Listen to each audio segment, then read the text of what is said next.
can feel very uncomfortable, give you goosebumps, and make your whole body feel freezing.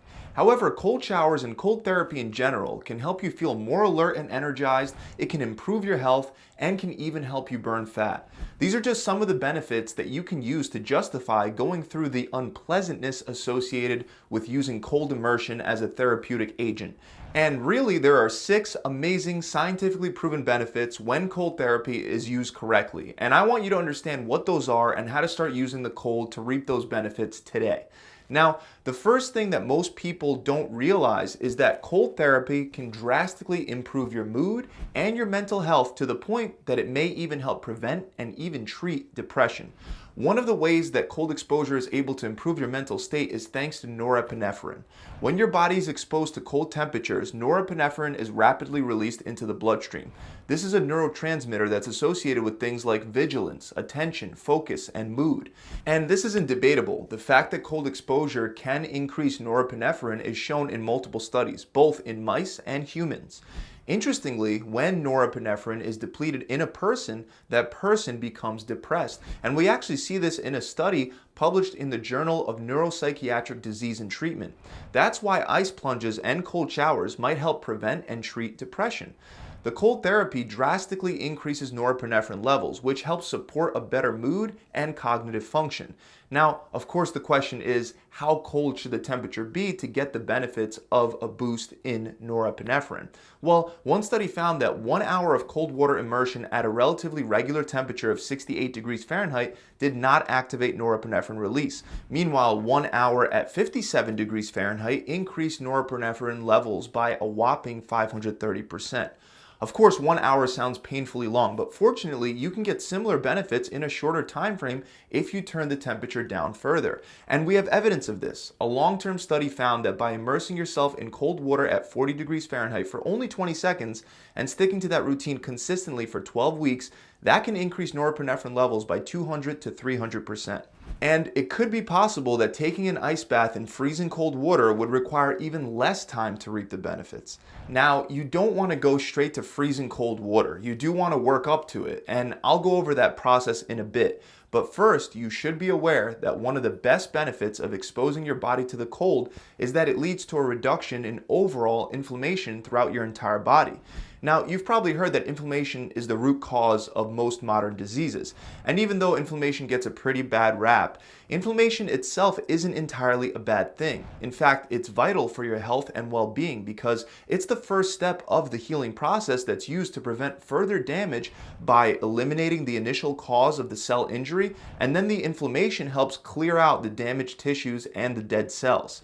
This is actually what starts the process of repairing damaged tissues.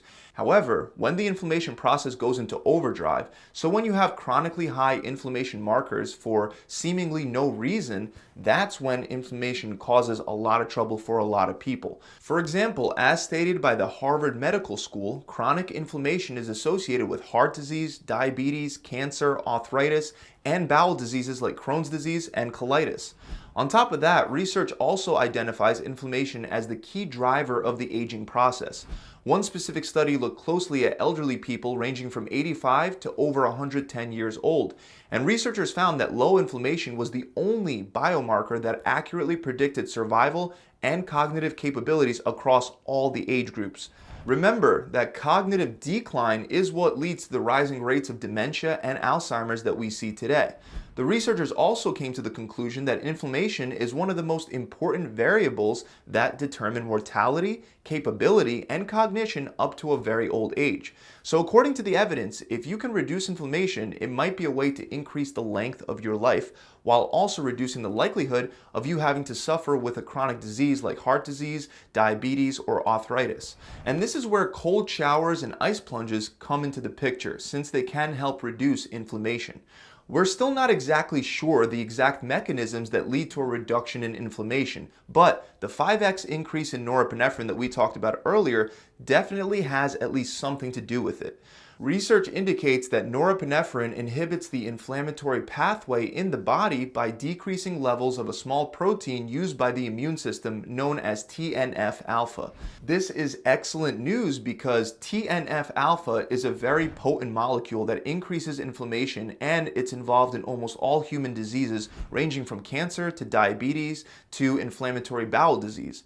Research also shows that norepinephrine decreases other inflammatory chemicals like MIP-1 alpha, for example. Now, aside from norepinephrine, taking a cold shower can also reduce inflammation by simply lowering your body's temperature and causing your blood vessels to constrict. And even though that sounds like it'll feel horrible and potentially get you sick, one of the surprising benefits associated with cold exposure is actually improved immunity. And this is once again based on science. We have a study, for example, that looked at whether cold water immersion at a temperature of 57 degrees Fahrenheit could impact the immune system in men that would spend 1 hour 3 times a week in the moderately cold water. Ultimately, they found that cold water immersion 3 times per week for 6 weeks increased the number of lymphocytes. And a lymphocyte is a type of white blood cell found in the immune system. They help attack invading bacteria, viruses, and other toxins. In other words, cold therapy benefits immunity. This is most likely why we have tons of anecdotal evidence where people that take cold showers or swim in cold water claim to get sick less often. There's also other scientific data that supports this claim as well. For example, a study found that swimming during the winter months decreases the incidence of respiratory tract infections by 40%. You would assume that you would be more likely to catch bronchitis from swimming in cold water, but it turns out that the opposite is actually true. Of course, like many healthy things, exposing yourself to cold temperatures doesn't feel all that great while you're doing it, and it will require some mental toughness. Luckily, cold showers are by themselves a great way to improve mental toughness. Most people simply don't enjoy being exposed to very cold temperatures, but if you can overcome those feelings and do it anyway, that can increase your tolerance to being uncomfortable. By doing things that are outside your comfort zone, you'll become more in control of your own emotions, and you'll be more equipped to handle stressors that occur during everyday life. One very big believer in this is Wim Hof, and he's an extreme athlete that has been nicknamed the Iceman. He's set multiple records for the longest time in direct full body contact with ice, one of his longest times being just under 2 hours. He also has broken other records like the longest distance swim under ice and the fastest barefoot half marathon. Long story short, Hof gives a ton of credit to cold exposure for increasing his mental toughness, and he believes that anybody can do the same. Now, another big benefit for those of you that are trying to lose weight is that cold exposure may actually help you burn fat. When you're exposed to a cold temperature, brown fat gets activated. Brown fat, also known as brown adipose tissue, is a special type of body fat that produces heat to help maintain body temperature in cold conditions. This activation can cause a significant increase in your metabolic rate because the process requires a lot of energy for the brown fat to keep your body warm. So by exposing yourself to a cold temperature, either in the form of a freezing cold shower or an ice plunge, you could temporarily ramp up your metabolism, and that can lead to additional fat loss. An example of this can be seen in a study in which a group of men stood in room temperature water at 68 degrees Fahrenheit for an hour. During that 1 hour in water that's far from freezing, they were able to raise their metabolic rate by almost 100%. And when the researchers lowered the temperature to 57 degrees Fahrenheit, the men were able to boost their metabolic rate by 350%. Now,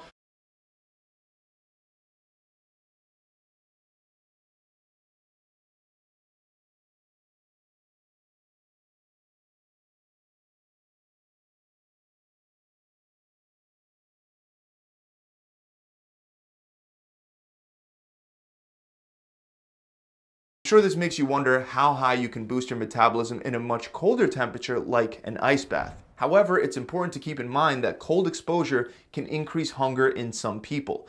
So if you want to use ice baths or cold showers to effectively assist with weight loss, make sure you don't eat more and accidentally raise your caloric intake after starting to expose yourself to colder temperatures.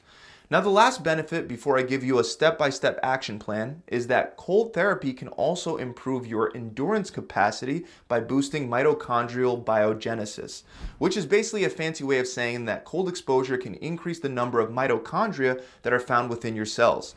Mitochondria are the powerhouses of your cells. They provide energy by carrying out biochemical reactions and other cellular processes, which is why they're crucial for endurance capacity.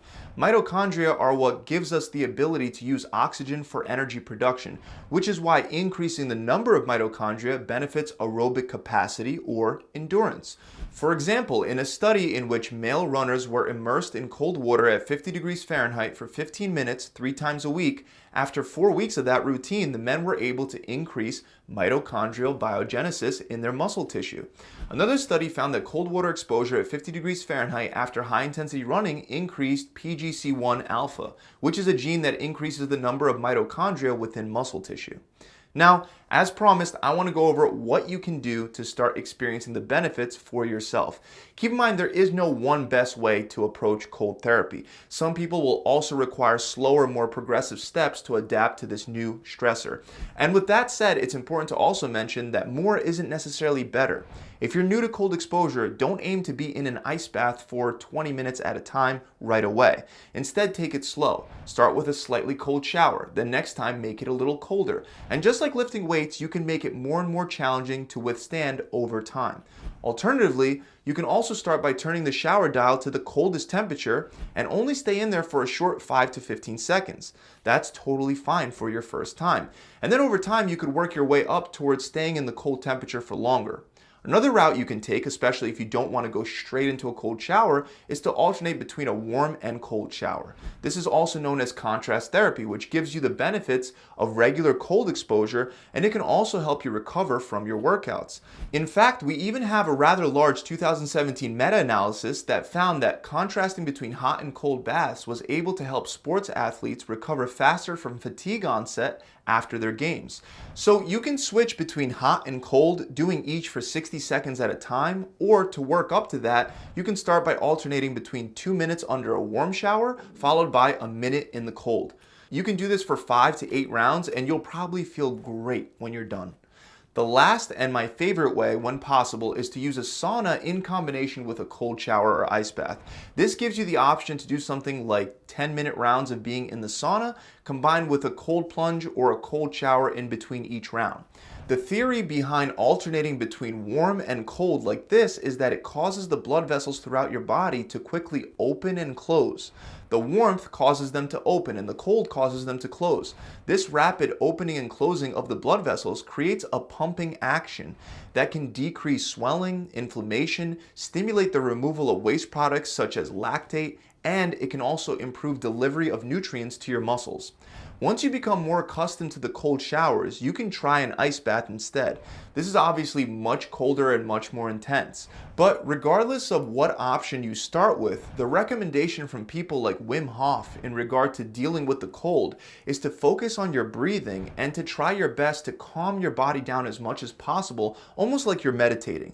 That's the best way to cope with the cold. So that about wraps it up. I hope you guys enjoyed this video, and if you have, make sure you subscribe to my channel.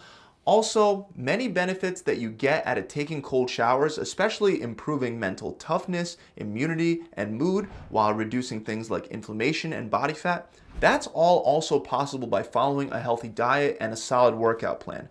And combining cold therapy along with a healthy diet and workout regimen can only benefit you even further. So if you'd like any extra help with setting up the ideal diet and workout plan for your body so you can feel and look your best, then click the link in the description, or you can visit my website directly at gravitytransformation.com. See you guys soon.